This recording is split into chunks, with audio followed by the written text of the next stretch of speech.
Hello friends, welcome back to the my new video guys and my YouTube channel guys. Today friend we are going to talk about guys Infinix phone guys Bluetooth setting guys. Today friend we will talk about guys how can we connect Bluetooth speaker with our phone. Friends, you want to connect guys your Bluetooth speaker with your phone. So friend, how can you connect today friends? I will show you. I will tell you in this video.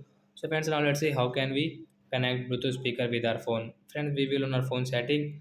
After on phone setting, I scroll it. Friends, you can see this tab setting. Friends, click on phone Bluetooth. This more connection setting guys. Tap here guys. Click on Bluetooth setting. And friends, we will on from friends right side option. And friends, you can see guys your device name. Friends, you want to change your device name first of all, so you can change from here. So we will refresh. After refresh guys, first of all guys, now guys we will turn on our speaker. So turn on your speaker, and friends in your speaker guys you can see the Bluetooth icon guys. Press on Bluetooth icon, and then we will on it. After on guys again guys we will refresh it. So friends, you can see guys your speaker name.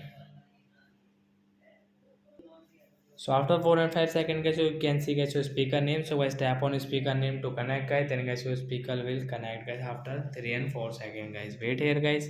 As you can see guys your speaker has connected. So guys now you can use guys by listening any song and you can use it. So bye bye friends, thanks for watching the video. Bye.